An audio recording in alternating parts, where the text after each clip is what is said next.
Morning, Chair Pingree, Ranking Member Joyce, and members of the committee. Thank you for the invitation and opportunity to speak with you regarding the importance of America's forests, of our nation's timber and wood products industries, and of the rural communities which reside within these forests, but in particular to speak of the essential role that the vision, commitment, and innovation of our federal government should play in enhancing our nation's forests and our nation's environmental future. I served the University of Arkansas, the state's land-grant university, as Dean of the Fay Jones School of Architecture and Design. While I'll speak to the specifics of Arkansas's forests and its timber and wood industries today, I also speak on behalf of many schools and many universities across the United States engaged in similar endeavors. I offer here an Arkansas case study in the effectiveness, value, and essential importance of innovative research and development in the cause of America's forests. Two questions frame our work. What does it mean to be a nation of forests, of forested states? What is the value of funding innovation in our forests in the cause of the nation? By focusing on the potential of Arkansas forests, timberlands, and wood products industries, the Fay Jones School, together with our School of Forestry and Natural Resources, and with significant assistance from the U.S. Forest Service and its Wood Innovations Grant programs, as well as the Forest Products Laboratory, we've been able to stimulate both greater economic health, environmental health for this essential renewable resource and greater economic development in the state, with attention to our rural communities and a more sustainable low-carbon future. In 2017, a U.S. Forest Service Wood Innovations Grant funded research into the viability of building new mass timber residence halls at the University of Arkansas. Design research residence hall prototypes constructed from mass timber. In validation of this effort, the university built a new $79 million residence hall out of mass timber, currently the largest such building in the United States. The Forest Products Laboratory has now provided funds further to our school for important research on this completed building. Our School of Forestry has also received Wood Innovation Grant funds, and with these, we are forming a statewide consortium of forestry, timberlands, and wood products stakeholders so as to maximize the environmental and economic benefits of Arkansas's forests.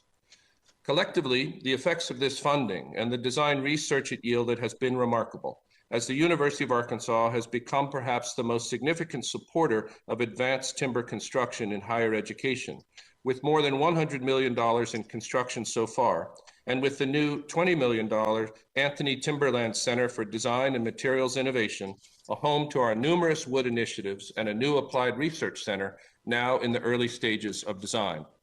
We are now a critical actor in the stimulation of the architecture, engineering, and contracting industries in the state, as well as turning our attention to our rural economies and communities. The impact of these initiatives now extends statewide, as our proof of concept at the university informs significant private enterprise in Arkansas. Structurlam, the leading mass timber manufacturer in North America from Canada, is now investing $90 million and hiring 130 Arkansas employees for its first U.S. facility, producing CLT panels in Conway, Arkansas. Structurlam's first primary project will be Walmart's new mass timber headquarters in Bentonville, a 3 million square foot campus which will use 1.1 million cubic feet of Arkansas timber. And more projects, public and private, are on the way across the state. In total and in constant growth, this is the Arkansas Timber Project, stimulated by innovation funds from the USFS and collateral partners. I'll be emphatic now in summary. The United States of America is a forest nation. The forests are inextricably engaged with our history, our society, our politics, our culture, our environment, our future. The forests of the United States must therefore be wisely conserved, stewarded, and employed for the greatest good, for the greatest number, for the greatest benefit. These last words echo, of course, the credo of Gifford Pinchot, the founder of the USFS.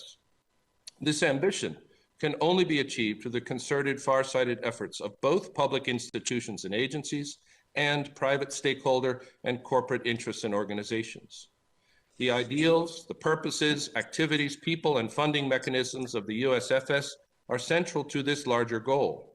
The specific work and collaborative funding of the Forest Products Laboratory and the specific funding of the USFS Wood Innovations Grant Program are demonstrably essential, value, and impactful across a broad range of actors and audiences in this mission across the country. If what we have achieved in Arkansas is any measure of effectiveness and value, then on behalf of my colleagues, partners, and allies in Arkansas and across the country, all engaged in the larger America's Forest project, I confirm today the absolute value of a federally supported emphasis with enhanced and accelerated funding on America's forests, on America's timber and wood industries, and on America's timber and wood innovation initiatives to the greater good of our society and our nation. Thank you. I'll be happy to take questions when that moment comes. Thank you very much, Dean MacKeith. Always wonderful to hear someone quote Pinchot and know about the long history of our Forest Service.